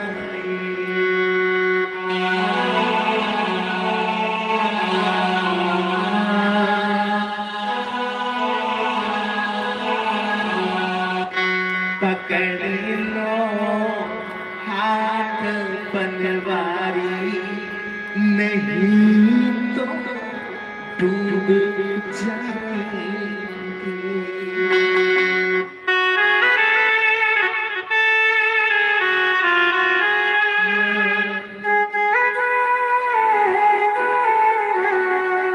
भगवत प्रेमियों, माता कुंती सब समझ गई और कहा कि हे श्री कृष्ण द्वारका वासिन देव देव जगत पते। वो समझ गए कि उत्तरा के गर्भस्थ शिशु की रक्षा मेरे गोविंद ने की है। भगवान कन्हैया ने कहा, बुआ ये तो मुझे क्या बताती, सुना आप लोगों ने, बुआ मुझे भगवान बता रही है। माता कुंती ने कहा, लाला यही तो तुम्हारा नाटक विचित्र है, किसी को तुम बुआ बनाते हो, किसी को फूफा बनाते हो, किसी को काका बनाते हो, किसी को काकी बनाते हो, परंतु ये कैसे भूल जाते हो कन्हैया के सबके परवावा तो केवल तुम हो। ठीक है बुआ, आप मुझे भगवान बताती हो तो मैं भगवान हूँ, तो मैं आज आप सभी को कुछ ना कुछ देना चाहता हूँ। बुआ सबसे पहले आप मांगो। माता कुंती ने कहा, लाला मांगते तो वो है कन्हैया जिनके पास कुछ होता नहीं है और जिनको पहले से सब कुछ मिला हो, वो और मांग के क्या करे कन्हैया। नहीं बुआ मांगो, मैं देना चाहता हूँ। भगवान ने जब बहुत आग्रह किया तो इस पर भगवत प्रेमियों माता कुंती ने कहा, कन्हैया अगर देना ही चाहते हो तो मुझे दुख दे दो। क्या दे दो, जोर से बोलो। नहीं बुआ, मैं तुम्हें दुख और नहीं दे सकता। बचपन से और आज तक आपको दुख के सिवाय मिला ही क्या है। नाना कन्हैया अगर देना ही चाहते हो तो दुख दे दो, मुझे वो सुख नहीं चाहिए कन्हैया जिस सुख को पाके मैं तुम्हें भूल जाऊं। मुझे वो दुख मंजूर है कन्हैया जिस दुख को पाके कम से कम मुझे तुम्हारी याद तो बनी रहेगी, क्योंकि अपने पापों को काटने का साधन केवल परमात्मा की याद है। अगर हम भगवान को याद करेंगे तो हमारे पाप नष्ट होंगे। बुरा मत मानना, अगर बत्ती लगाने से पाप नहीं कटेंगे। बुरा मत मानना, केवल धूप बत्ती जलाने से पाप नहीं कटेंगे। मेरे कहने का अर्थ गलत मत समझ लेना कि धूप बत्ती लगाना बंद कर दो, ये मत समझ लेना। मेरे कहने का अर्थ यह है कि पापों को काटने का साधन केवल परमात्मा याद है। भगवान को जितना आप याद करेंगे, उनका जितना जिक्र करेंगे, उनका जितना स्मरण करेंगे, उनका जितना चिंतन करेंगे, उतने ही आपके पाप कटेंगे। कह दो जय श्री कृष्ण। और कह दिया कि सुख के माथे सिले पड़े, जो हरि हृदय से जाए, और बलिहारी बातों की जो पल पल नाम जपा। सुख के माथे सिल, सिल कहते पत्थर के लिए, सुख के माथे सिल पड़े जो हरि हृदय से जाए, अरे बलिहारी बात दुख की जो पल पल नाम जपाए, पल पल नाम जपाए। भगवत प्रेम में याद रखना, सुख अपना साथी नहीं है, दुख अपना साथी है।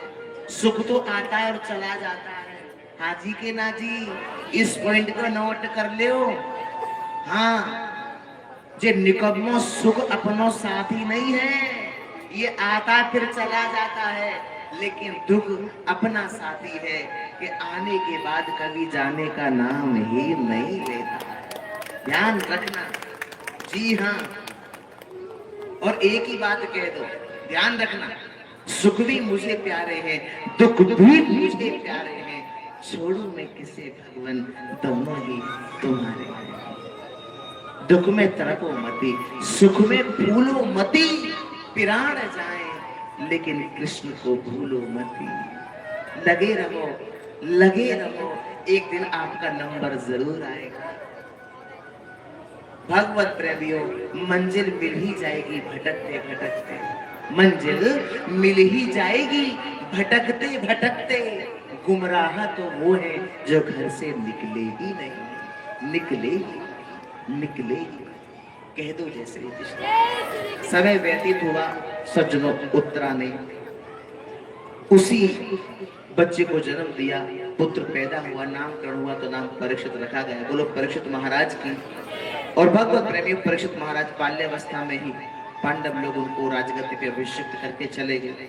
जब राजा परीक्षित ने यौवन अवस्था में प्रवेश किया तो भगवत प्रेमियों एक इरावती नाम की कन्या से उनका विवाह हुआ। इसके बाद जन्मे से आदि 4-5 पुत्र उनके भय। एक दिन की बात उनके मन में न जाने क्या बात आ गई, अपने पूर्वजों के खजाने को खोल के बैठ गए। उसमें एक जरासंध का मुकुट था, मस्तक पे धारण किया तो बुद्धि विकृत हो गई, बिगड़ गई, क्योंकि उन्होंने कली को दिए तो स्थान पूरे 5 हैं, लेकिन सबसे पहले 4 स्थान दिए, जुआ, हिंसा, शराब, पर स्त्री गमन। तो कली ने कहा कि महाराज जहां तक भी मेरी दृष्टि जाती है वहां तक आपका ही साम्राज्य है, यदि आप मुझे एक स्थान और दे देते तो आपकी बड़ी कृपा हो जाती। तो राजा परीक्षित के मुख से निकल गया कि जाओ, स्वर्ण में भी तुम्हारा वास हो। कौन से में? जो बेईमानी के धन को इकट्ठा करके जो सोना बनाया गया है उसमें कली का वास है, और जो हक हलाल की कमाई से बनाया गया जो सोना है उसमें गोविंद का वास है। कह दो जय श्री कृष्ण। भगवत प्रेमी समय व्यतीत हुआ, इसके बाद में कली के कारण बुद्धि विकृत हो गई, उस मुकुट में कली विराजमान हो गया।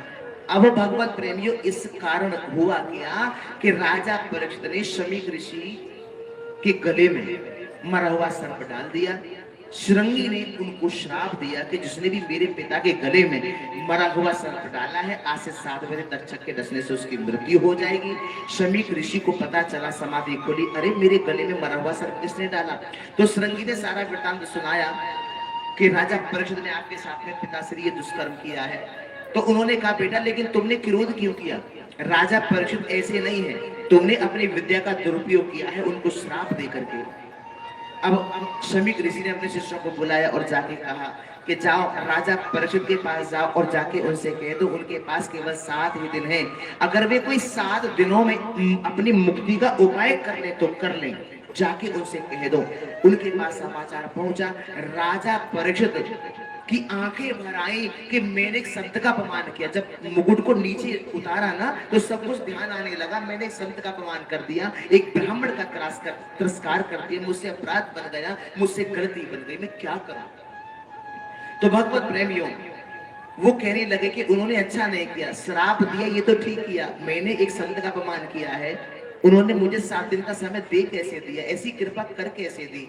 मैं इस शरीर को 7 दिन तो क्या साहब 7 मिनट भी नहीं रखना चाहता। और सज्जनों ये 7 दिन राजा परीक्षित के ही पास नहीं थे, हम और आप सभी के पास भी 7 ही दिन हैं। सोमवार, मंगल, बुध, बृहस्पति, शुक्र, शनि और रवि, इन्हीं 7 दिनों में तो हम आप आए हैं और इन्हीं में चले भी जाना है। आज राजा परीक्षित ने एक लोटा भी अपने संग नहीं दिया। हम आप लोग अयोध्या जाएंगे, जगन्नाथपुरी जाएंगे, है कि नहीं? आप वृंदावन जाएंगे, वो चौ पूछो साहब, दिन के वस्त्र अलग, रात्रि के वस्त्र अलग, है कि नहीं? और के वक्त को भोजन घर ही बना कर लेके जाएंगे, और ऐसा भोजन जो खराब ना हो जाए। हाँ जी के ना जी? सुनो, देखा आपने राजा परीक्षित को एक लोटा संग नहीं लिया, सबका त्याग कर दिया। किसी शायर ने बड़ी सुंदर बात कही है, क्या कहा कि अगर सफर का आनंद लेना है तो सामान कम रखिए। समझ गए? यदि सफर का आनंद लेना है तो सामान कम रखिए, अगर जिंदगी का आनंद लेना है तो अरमान कम रखिए। अरमान कम रखिए, अरमान का मतलब है इच्छाएं कम रखिए। इच्छाएं जितनी कम होंगी उतनी आप सुखी होते चले जाओगे, इच्छाएं जितनी ज्यादा होंगी उतनी आप दुखी होते चले जाओगे। इसके बाद भगवत प्रेमी समय व्यतीत हुआ। अब भगवत प्रेमियों गंगा किनारे आके विराजमान हुए। संतों को पता चला राजा परीक्षित के पास 7 दिन है। सभी आए पर कोई भी राजा परीक्षित का गुरु बनने को तैयार नहीं हुआ। नारद जी के कहने पे सुखदेव जी का आगमन हुआ। चरणों में प्रणाम किया राजा परीक्षित ने और कहा गुरुवर कृपा करके ये बताओ कि जल्दी मरने वाले व्यक्ति को क्या करना चाहिए। उन्होंने कहा कि चलते फिरते उठते बैठते खाते पीते गाते बजाते हर स्थिति में हर परिस्थिति में स्मरण भगवान का करना चाहिए। कर से कर्म करो विधि नाना, मन राखो जहां कृपा निधाना। इस जीवन का कोई भरोसा नहीं है, जो श्वास अंदर गई वो बाहर आ जाए इस बात की कोई गारंटी नहीं है, कोई गारंटी नहीं है। इसलिए हर क्षण हर पल भगवान का चिंतन करते रहिए। भगवत प्रेमी मन को जीतने की युक्ति राजा परीक्षित को बताई। इसके बाद में कहा कि मन को जीतना है तो आसन को जीतो, एक आसन पर ज्यादा से ज्यादा समय तक बैठने की आदत डालो। राजा प्रातः काल ब्रह्म मुहूर्त में बिस्तर का त्याग कर दो और स्नान भी कर लो। स्नान 3 प्रकार के होते हैं, देव, ऋषि और राक्षस। 3:30 से लेके और 5 बजे तक किया गया जो स्नान है उसे देव स्नान कहते हैं, और 5 से 6 के बीच में किया गया जो स्नान है उसे ऋषि स्नान कहते हैं, और 6 के बाद किया गया जो स्नान है उसे राक्षस स्नान कहते हैं। इसके बाद आचार्य सुखदेव जी ने पूछा राजा भगवान जल्दी किसको मिलते हैं। भगवत प्रेमी राजा परीक्षित ने कहा गुरुवर भगवान उन्हीं को जल्दी मिलते होंगे जो दिन में 4-5 बार स्नान करते होंगे। बोले नहीं, यदि 4-5 बार स्नान करने से भगवान मिल जाते हैं तो जिन कोल बीलों को भगवान राम ने अपने गले से लगाया था वे कोल बील तो जाड़े के 4 महीने के दिनों में स्नान भी नहीं करते थे, और भगवान से उन्होंने स्पष्ट कह दिया था। तो प्रभु गुरुवर भगवान ये तो देखते होंगे कि तुम कितने पढ़े लिखे। बोले नहीं, गजेंद्र अनपढ़ था और उसने कोई कहा था बिंद कह भी नहीं पाया, भगवान उसकी रक्षा करने चल दिए। तो गुरुवर भगवान उम्र तो देखते होंगे। बोले नहीं, उम्र भी नहीं देखते। तो ध्रुव तो 5 वर्ष के थे और 5 वर्ष की अवस्था में उन्होंने भगवान को पा लिया, दर्शन कर लिया था। गुरुवर भगवान जाति बिरादरी तो देखते होंगे। बोले नहीं, अगर भगवान जाति बिरादरी देखते तो विदुर तो दासी पुत्र थे और विदुर जी के यहाँ स्वयं जाके भगवान ने केले के छिलके पाए। इसके बाद भगवत प्रेमियों अब कहा जब इन सभी कथाओं का दर्शन कराया, राजा परीक्षित कहने लगे गुरुदेव मुझे वासुदेव की कथा में बड़ी रुचि है। बोले मैं अवश्य श्रवण कराऊंगा राजन। जब जब इस वसुंधरा पर पाप कर्म बढ़ता है तो तब तब धरी प्रभु विविध शरीर। भगवान कई अवतार लेकर के आते हैं, दुष्टों का संहार करते हैं, भक्तों की रक्षा करते हैं। राजन काय का रूप धारण किया पृथ्वी ने और देवताओं के पास जाके बोली मुझे पर्वतों का भार नहीं लगता, पहाड़ों का भार नहीं लगता, ये जो राक्षस बढ़ते जा रहे हैं इनका भार सहना मेरी बस की बात नहीं है। देवताओं ने ब्रह्मा जी से शिकायत की। ब्रह्मा जी ने कहा चिंता ना करो, मैं अभी अभी भगवान से बातें कर लेता हूँ। जब बातें की तो ब्रह्मा जी ने कहा कि मथुरा में वसुदेव नाम के एक राजा होंगे। वसुदेव जी की पत्नी देवकी के गर्भ से नारायण भगवान कृष्ण रूप में अवतरित होकर के आएंगे और गोकुल में नंद जी की भार्य जिनका नाम यशोदा है, यशोदा जी के यहाँ प्रभु दिव्य माया पुत्री के रूप में अवतार लेकर के आएगी। हम सबके कष्ट की निवृत्ति होगी, लेकिन हमारा भी तो कोई धर्म है क्या, हमको भी भगवान के घर अवतार लेकर चलना चाहिए। इधर भगवत प्रेमियों कंस ने अपनी चचेरी बहन देवकी का विवाह अपने मित्र वसुदेव जी के साथ में संपन्न किया और जैसे रथ में बिठाए विदा करने को चला है तो नेक ससुरत आगे को बढ़ो तो तुरंत आकाशवाणी भई, अरे मूर्ख जिस बहन के प्रति तुझे इतना स्नेह है इसका 8वां गर्भ तेरा काल होगा। इस आकाशवाणी को सुनते ही मैया देवकी के केशों को पकड़ के रथ से नीचे खींच लिया और मारने को उतारू हो गया। वसुदेव जी महाराज ने कहा मित्र तुम तो अपनी बहन से इतना प्रेम करते हो और इन्हें मारना चाहते हो। कंस ने कहा सुना नहीं तुमने आकाशवाणी ने क्या कहा। वसुदेव जी ने कहा सुना, आकाशवाणी ने कहा कि देवकी का 8वां गर्भ तुम्हारा काल होगा, परंतु देवकी तो नहीं ना। कंस ने कहा ना तो देवकी जीवित रहेगी ना मेरा काल पैदा होगा। बोले कि मैं तुम्हें वचन देता हूँ। वसुदेव जी कहते हैं मैं तुम्हें मित्र वचन देता हूँ, जो भी संतान देवकी से पैदा होगी उत्पन्न होगी प्रत्येक संतान को मैं तुम्हें समर्पित करूंगा, ये मेरा वचन है। अगर ये तुम्हारा वचन है, कंस ने कहा, तो मेरी भी एक शर्त है क्या कि तुम दोनों को तब तक मेरे कारागृह में रहना होगा। बोले मंजूर है। मैया देखकर वसुदेव जी महाराज को कारागृह में डाल दिया। समय व्यतीत हुआ। भगवत प्रेमियों मैया देवकी ने प्रथम संतान पुत्र को जन्म दिया, नाम कीर्तिमान है। अपने वचन के अनुसार वसुदेव जी महाराज उस बालक को लेकर के कंस के पास गए। तो कंस बड़े जोर जोर से अट्टहास करने लगा, हंसने लगा। मित्र, आपने अपने वचन को निभाया, हमें बड़ी प्रसन्नता हो रही है। हम इसे मारेंगे नहीं, क्योंकि ये हमारा भांजा है। अब बेचारे वसुदेव जी महाराज खुशी खुशी उस बालक को लेके कारागृह में आ गए। इधर से नारद जी चल दिए, नारायण नारायण नारायण। और सुनाओ मथुरापति, क्या हाल है? कंस ने कहा ठीक हाल है नारद, खाक ठीक हाल है। भूल गया आकाशवाणी ने क्या कहा था? बोले नहीं, याद है, ध्यान है। क्या ध्यान है? बोले आकाशवाणी ने कहा था कि देवकी का 8वां गर्भ हमारा काल होगा। तो नारद जी ने कहा कौन सा 8वां? पहले वाला, बीच वाला या अंत वाला? मतलब ओहो, तुम भी बड़े भोले हो मथुरापति। ये बताओ हमारे हाथ में क्या? बोले कमल दल। कितनी पंखुड़ियां? बोले 8 हैं। एक काम करो, इस पंखुड़ी को पकड़ो जरा, अब गिनना। बोले 1 2 3 4 5 6 7 8। बोले अब इसे छोड़ो, दूसरी को पकड़ो, अब गिनो। बोले 1 2 3 4 5 6 7 8। बोले अब दूसरी को छोड़ो, तीसरी को पकड़ना, अब गिनना। बोले 1 2 3 4 5 6 7 8। कंस ने कहा नारद, मैं कुछ समझ नहीं पा रहा हूँ, आप क्या समझाना चाहते हैं? नारद जी बोले नारायण नारायण, तुम भी बड़े भोले हो। अरे भैया, एक बात बताओ मथुरापति, जब तुमने इस पंखुड़ी को पकड़ा था तब 8वीं कौन सी थी? बोले ये। और जब इसे पकड़ा था तब 8वीं कौन सी थी? बोले ये। पहली वाली तो नहीं थी? बोले ना, दूसरी वाली थी। और जब तुमने इस पंखुड़ी को पकड़ा था तब 8वीं कौन सी थी? बोले ये। कंस ने कहा ओहो, अब बात आई समझ में नारद, तो जिसकी अभी अभी जान बख्शी उसे मार दूं। नारद जी बोले नारायण नारायण, ये तुम समझो मथुरापति। हाँ, नारद जी तो चले गए पिन लगा के। भगवत प्रेमी कंस ने कारागृह में प्रवेश किया और मैया देवी की कक्ष में गए। कंस ने जाके कहा ए देवी, ला उस पुत्र को हमें दो। मैया देवी बार बार मना करती, भैया भैया भैया इसे मत मारो, भैया भैया इसे मत मारो, भैया ये तुम्हें क्या मारेगा, भैया भैया इसे मत मारो, भैया इसे मत मारो, मैं तुम्हारे चरण पकड़ती हूँ, भैया इसे मत मारो। प्रत्येक भाई को अपनी बहन के चरणों का स्पर्श करना चाहिए। बहन चाहे छोटी हो चाहे बड़ी हो, और पिता को भी अपनी बेटी के चरणों का स्पर्श करना चाहिए।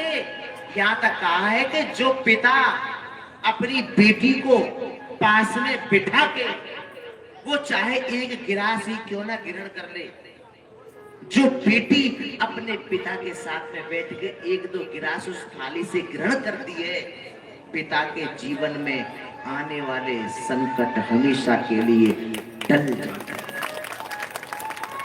और एक बात और याद रखना, आपने देखा होगा अक्सर, समय का बड़ा अभाव हो जाता है सज्जनों, आपने देखा होगा कि कई बार जब बेटी घर में होती है ना, तो पिता के जीवन में कोई कमी नहीं रहती, और जब बेटी घर से विदा हो जाती है तो पिता एक एक पैसे को तरस जाता है।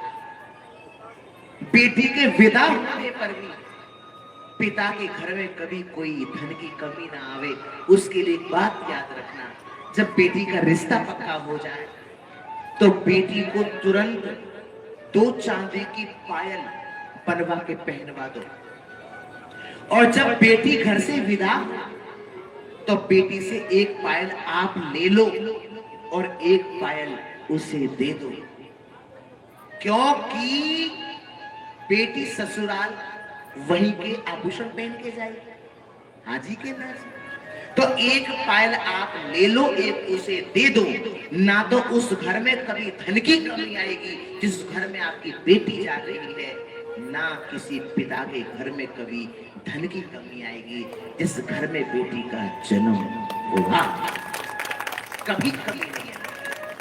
तो ब्रज में रहना है तो क्या किया, जोर से एक बार।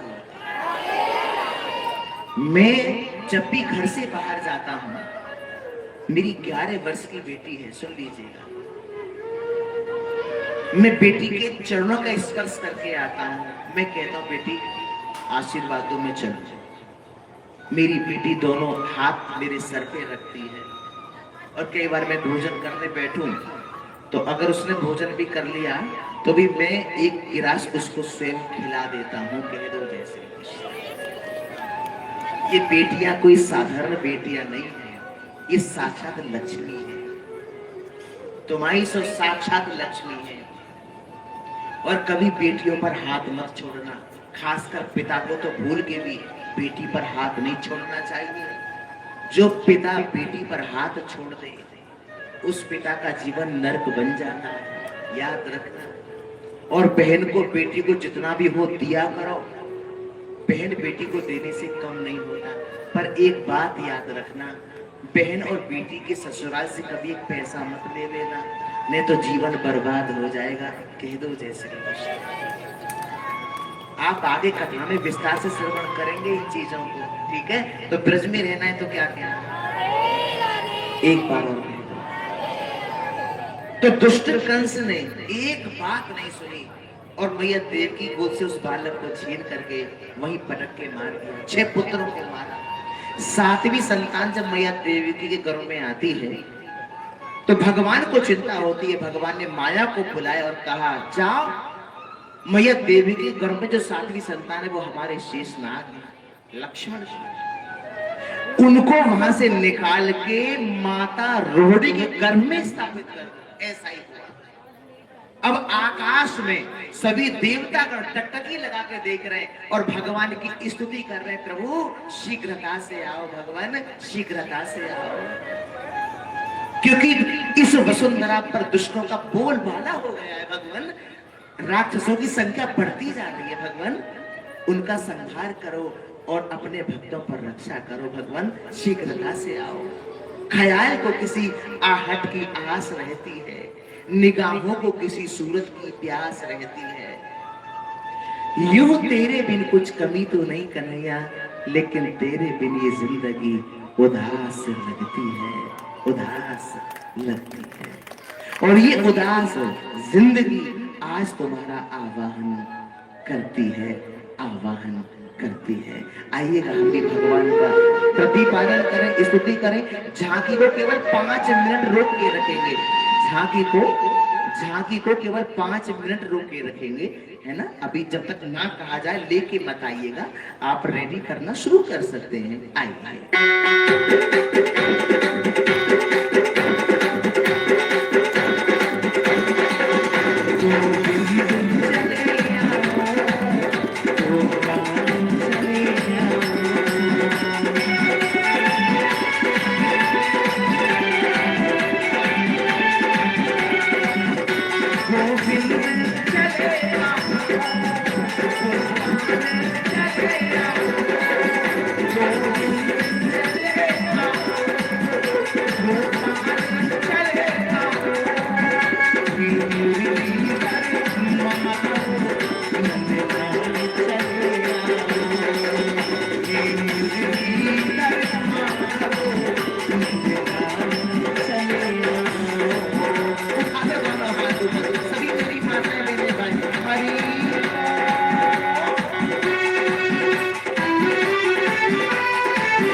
काला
के बिहारी लाल की, गुरु श्री राधे रानी सरकार की। तो भगवत प्रेमी सभी देवतागण भगवान की स्तुति कर रहे हैं, भगवान का प्रतिपादन कर रहे हैं। हुआ क्या, भगवत प्रेमी वसुदेव ग्रह साक्षात सबसे पहले मेरे प्रभु भगवत प्रेमी वसुदेव जी के मन में आए, मन रूपी घर में। और भगवत प्रेमी इसके बाद माता देवकी के मन में आए, अपने स्वरूप का दर्शन प्रभु ने इनको कराया। वसुदेव जी महाराज ने कहा, प्रभु आप तो पिताजी बन के आए हैं, बालक बन के आओ ना। तो रात्रि के ठीक 12 बजे भगवत प्रेमी आज श्रीमद नारायण भगवान का मथुरा कारागृह में कृष्ण रूप में अवतार भयो। बोलो बाल कृष्ण लाल की, बोलो बाल कृष्ण लाल की। भगवत प्रेमी उन्होंने कहा था, अगर आपको कंस से भय हो तो मुझे टोपले में पधरा के, सूप में पधरा के और नंद बाबा के यहाँ छोड़ के आना, और माता यशोदा के बगल में तुम्हें एक माया रूपी कन्या मिलेगी, उसको लाके कंस को समर्पित कर देना। भगवत प्रेमियों, जैसे ही आज मैया देवकी से कहा वसुदेव जी महाराज ने, देवी तुम अपना ख्याल रखना, मैं यूं गया और यूं आया। तो भगवत प्रेमियों, जैसे प्रभु को श्री कृष्ण उस परमात्मा को सूप में पधराया और सर पे पधराया, तो हाथों की हथकड़ियां, पैरों की बेड़ियां अपने आप खुल गई। इसका कारण क्या है? ऐसा क्यों? क्योंकि जब हम भगवान का आश्रय लेते हैं तो हम बंधनों से मुक्त हो जाते हैं, और जब माया का आश्रय लेते हैं तो बंधनों में बंध जाते हैं, बंधनों में बंध जाते हैं। स्वतंत्र रहना है, आजाद रहना है, स्वतंत्र अगर रहना है तो भगवान का आश्रय लेना अनिवार्य है। ऐसा कह दो जय श्री कृष्ण। आज जैसे लेके जा रहे हैं, सारे पहरेदार सो गए, दरवाजे खुलते जा रहे हैं, ताले खुलते जा रहे हैं, प्रधान द्वार पर आए तो क्या देखा है, आकाश में काले काले बादल छा रहे हैं, मूसलाधार बरसात है रही है, बिजली कड़क रही है, बादल गरज रहे हैं। अब जैसे चलते जा रहे हैं तो जमुना जी मार्ग में पड़ गए, उनको भी पार करना है। फिर भी जैसे जमुना जी में किया तो अब तो जल जमुना जी को दाढ़ी तक आने लगे। भगवान तो समझ गए। अब भगवान ने अपना चरण जैसे टोपलाते नीचे किया, सूप से नीचे किया तो जमुना महारानी ने चरणों का स्पर्श करके नीचे को आ गई। बोलो जमुना महारानी की। इसके बाद पार किया, गोकुल में पहुंचे, रात्रि का समय है, नंद बाबा के यहाँ प्रवेश किया, माता यशोदा के कक्ष में गए, कृष्ण को लिटाया, चुनरिया उड़ाई और उस माया रूपी कन्या को लेकर के मथुरा कारागृह में वसुदेव जी आ गए। अब भगवत प्रेमियों, माता यशोदा की 2 नंद हैं। कितनी नंद हैं? तो एक का नाम तो सुनंदा है और दूसरी का नाम नंदा है। अच्छा, नंद बड़ी तेज होती है, इनको काउते नेगरी पतो लग जा, काउ अड़ोसी ते काउ पड़ोसी ते नेगसी सी भनक लग जाए कि भाभी के कछु होने वारो तो 6-6 महीना पहले आ जाएंगी। सासू मैया की सेवा करें ना करें, पर भाभी की सेवा पहले करें। अभी सुनंदा नंदा भी 6-6 महीना पहले आ गए। और सुनंदा की जो नजर है ना, माता यशोदा के गले में जो नवला का हार है वह पे है। क्यों? अगर भाभी के लाला भयो तो जी नवला का हार हमें तो मिलेगा और कौन को मिलेगा। पर का बात है गई पतो ना, अब तक ना जगी झांकी को बस 3 मिनट रोक लो, अब तक ना जगी। फिर एक दिन भाभी ब्रह्म मुहूर्त में जग जाया करें, चल के देखना चाहिए। भगवत प्रेमी जैसे ही गई हैं तो इन्होंने क्या देखा, माता यशोदा के बगल में चुनरिया ओढ़ के एक नन्हा सा बालक लेट रहे हो है। अब सुनंदा को बड़ी खुशी भई, लेकिन मन में एक चिंता भई, कहीं लाली ना होए, अगर लाली भई तो नवला का हार हमें नहीं मिलेगा। नेक से चुनरिया को उठावे फिर ढक दे, अरे कि लाली ना होए, नेक उठावे फिर ढक दे, अरे के लाली ना हुए, लाली भई तो भाभी के गले में जो नवला का हार है वो ना मिलेगा। अब भगवत प्रेमी और हिम्मत जुटाइए, चुनरिया हटाई है, होएगो सो देखो जाएगो, और पतो चली है कि लाला भयो है, खुशी को ठिकाना ना रहे हो। बधाई हो, बधाई हो, बधाई हो।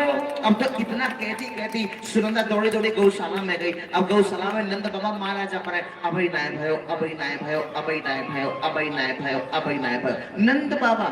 अब सुनंदा ने जाके जैसे कहा, भैया बधाई हो, भैया भैया बधाई हो। अरे का बात है कि सुनंदा काय की बधाई हो, काहे गयो? नाना भैया पहले मुझे या बातें बता, मुख का दी होगी। तेने बड़ी चिंता करी सुनंदा, तू जो मांगेगी भाई को दूंगो, बता तो सही काय की बताइयो का बात है कि? नाना भैया पहले मुंह बताओ का दोगे।